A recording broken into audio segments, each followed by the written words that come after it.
C'est ici qu'habite le Seigneur Jésus, Lexanders, expérience d'une assistante sociale. Accepte la sentence. Quelque chose cloche chez le grand gaillard venu à la consultation dans mon bureau d'aide sociale à l'hôpital de Wintermore. Je l'ai en face de moi, et bien qu'il me regarde comme s'il était de bonne foi, il est évident qu'il ment. Qu'est-ce qui peut bien le pousser à dire systématiquement des mensonges ? Ce qu'il dit, je n'en crois pas un mot. Pauvre gosse, que peut-il bien se passer dans son cœur ? Richard, si vous voulez que je vous aide, il faut me dire toute la vérité. Cela ne peut pas continuer ainsi. Retournez au service. Vous me racontez des histoires et vous ne donnez aucune réponse claire à mes questions. Quand vous serez prêt à me répondre, vous reviendrez me voir. Alors je serai à votre disposition n'importe quand, mais pas ainsi. Richard, vous pouvez essayer de tromper les hommes, de me tromper moi. Mais Dieu vous connaît et il sait tout ce qui vous concerne. Si vous voulez qu'on vous aide, et je voudrais de tout cœur le faire, il faut avant tout que vous disiez la vérité. Je ne peux pas construire du neuf sur des ruines et des cendres. D'abord, il faut déblayer. Il se lève avec un grand sourire gêné, passe ses doigts écartés dans sa chevelure ébouriffée, me lance un regard provoquant et sort précipitamment de mon bureau. À peine a-t-il franchi le seuil que le prochain est déjà là, avec ses désirs et ses revendications. Ce n'est qu'à la fin de mes consultations que je repense au grand Richard. Un détail de son verbiage me fait penser à une pièce d'un dossier. Ou était-ce un extrait de casier judiciaire ? J'ai beau réfléchir, je n'arrive pas à trouver la connexion. Soudain, je me souviens d'un entretien téléphonique que j'ai entendu malgré moi dans les locaux de l'aide sociale aux détenus. Il me semble qu'on avait prononcé son nom. Pour m'en assurer, je donne un coup de fil au bureau de l'aide sociale aux détenus. Je ne m'étais pas trompé. Ce que je relevais du casier judiciaire de ce garçon était bouleversant. Il avait eu 6 condamnations et purgé plusieurs peines de prison. À cause d'un nouveau délit, il allait encore une fois être traduit en justice. Il avait été transféré directement de l'infirmerie de la maison d'arrêt de Hambourg chez nous à l'hôpital. C'était donc là l'entière vérité. J'ai beaucoup prié pour ce garçon, mais il n'est pas revenu à ma consultation. Un beau matin, on m'a signalé que Richard s'était enfui. Personne n'en savait davantage, même pas ses camarades de chambre. C'est arrivé un jeudi.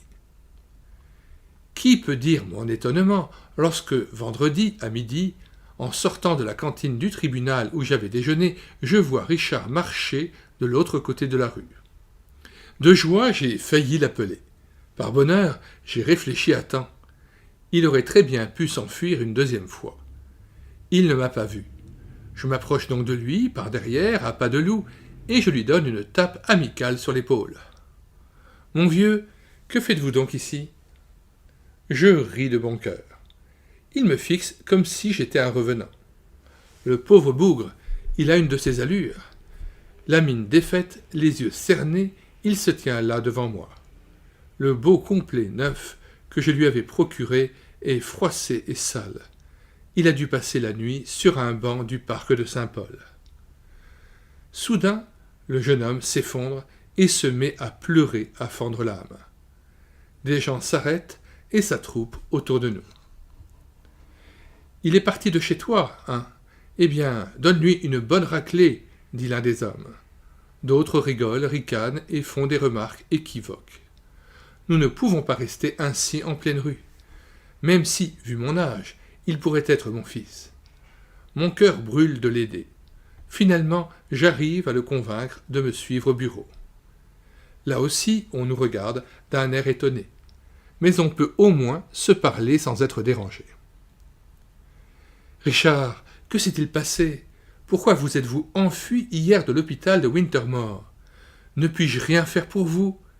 J'aimerais tant vous aider. mais vous me rendez les choses tellement difficiles. J'ai toujours espéré que vous reviendriez me voir. C'est vrai? Vous m'avez attendu? Me demande-t-il d'un ton incrédule, mais où perce malgré tout un peu de joie. Bien sûr. Il avale sa salive, semble en lutte avec lui-même et marmonne quelque chose d'inintelligible. Mon garçon, c'est si dur de dire la vérité. De nouveau, le grand gaillard fait une crise de larmes. Et tout d'un coup, il me dit tout, d'abord en hésitant, puis d'un air étonnamment résolu.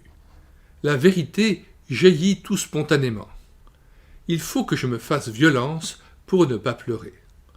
Pourtant, mon cœur est rempli de joie et de reconnaissance envers le Seigneur qui a trouvé des voies et des moyens pour venir en aide à ce jeune.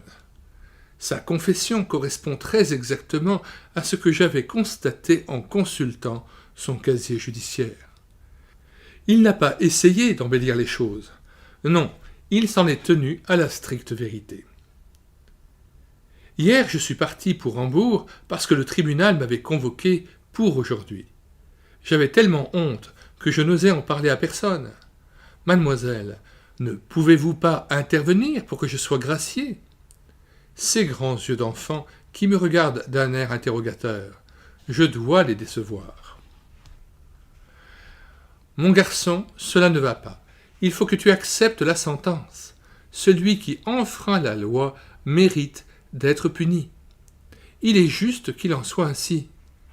Il faut accepter la sentence, confesser et admettre ta faute. Sans cela, il ne peut y avoir de grâce. Je sais cela par expérience. Le visage barbouillé et en larmes, le jeune me regarde d'un air incrédule, mais avec une attention soutenue. Puis il me dit à voix basse « Nom d'une pipe, ce n'est pas possible. Vous aussi, vous avez monté une affaire. Vous avez quelque chose sur la conscience. Vous a-t-on acquitté? Vous pouvez tranquillement me le dire. Vous n'avez pas à vous gêner. Je suis rodé dans ce genre de choses. » Oui, mon garçon, j'ai transgressé les commandements de Dieu sur toute la ligne, et j'ai été condamné, oui, condamné à mort. À cause de mes péchés et de mes fautes, j'ai été reconnu coupable et damné pour l'éternité. J'ai accepté la sentence, parce que je me sais coupable. Mais alors quelqu'un est venu, un substitut qui a pris ma place, qui s'est chargé de mes fautes et qui a déchiré, effacé l'acte d'accusation contre moi. Ce substitut s'appelle Jésus-Christ. Il est mort à ma place. J'ai pu expérimenter ce que cela veut dire, être gracié, être acquitté et pouvoir recommencer une nouvelle vie. Nous ne nous sommes pas rendus compte que les locaux autour de nous s'étaient vidés, parce que tout le monde avait fini le travail. Longtemps, nous avons parlé de ces questions vitales, puis ensemble, nous avons joint les mains pour prier. Lorsqu'un peu plus tard, j'ai téléphoné à l'hôpital de Wintermore, les médecins ne voulaient à aucun prix réadmettre le jeune homme. J'ai prié et supplié jusqu'à ce que, à ma grande joie, je reçus l'assentiment du médecin-chef. À la gare centrale de Hambourg, j'ai d'abord commandé un repas convenable pour le jeune homme. Puis je lui ai acheté un billet et l'ai mis dans le train pour Wintermore. Je me réjouissais qu'il ait accepté la sentence, celle qu'avait méritée son délit, et qu'il fût prêt à purger sa peine. Le reste, le plus important, Dieu seul pouvait le faire dans son cœur. Une lettre m'est parvenue de la prison, et je lui ai écrit à mon tour parce que mon service ne m'a pas donné l'autorisation de le visiter. Puis, ce fut le silence. Qui peut dire mon étonnement et ma joie lorsqu'un jour, au bureau de réception de notre hôpital, quelqu'un me tend la main, le visage rayonnant, et que je reconnais Richard. « Mon garçon, d'où viens-tu donc ?» lui dis-je, tout ému. Et je lui serre joyeusement la main. « Tout droit de Flensburg, de chez ma mère, » me répond-il. et je vous ai apporté quelque chose de sa part, un paquet de café. Deux grands yeux d'enfant posent sur moi leur regard lumineux. Mademoiselle, savez-vous quoi? J'ai été gracié pour bonne conduite. Le reste de ma peine m'a été remis. Je pousse un cri de joie, et de bonheur j'embrasse le grand gaillard. Et, mademoiselle, l'autre genre d'acquittement dont vous m'avez parlé, vous savez, ce n'est pas encore tout à fait clair. Je suis de nouveau là, et vous m'aiderez, n'est-ce pas? De la part de ma mère, je dois vous dire qu'elle prie pour que tout devienne limpide. Des larmes de joie et de reconnaissance envers Dieu, qui gracie et sauve les pécheurs en Jésus-Christ, me montent aux yeux. Je n'ai pas honte de ces larmes, mais Richard les a essuyées avec son mouchoir. Au cas où vous prendriez cet audiobook en cours de route et que vous n'ayez écouté que ce chapitre, nous signalons que nous mettons dans les commentaires de cette vidéo le lien de téléchargement de ce livre de Lex Sanders, mais aussi le lien d'autres ouvrages du même auteur, ainsi que le lien des ouvrages de Wilhelm Busch. Nous avons pris en charge en audiobook l'ensemble des ouvrages de Lex Sanders et de Wilhelm Busch, pasteur protestant allemand bien connu, dont nous avons réédité les prédications. Si vous voulez pouvoir télécharger 1500 ouvrages chrétiens dont nous avons assuré la réédition numérique, ouvrages qui cependant étaient épuisés et non réédités, rendez-vous sur le site internet médiathèquechrétienne.fr, site consacré à la réédition numérique gratuite des ouvrages chrétiens épuisés et non réédités. Sur la page de recherche Google, vous écrivez médiathèquechrétienne.fr, tout attaché, d'un seul tenant et sans accent, puis vous cliquez sur « Livre à télécharger ». Ensuite, vous faites une recherche par ordre alphabétique d'auteur. Une fois trouvé l'auteur et l'ouvrage recherché, vous cliquez sur « Lire, écouter, télécharger ».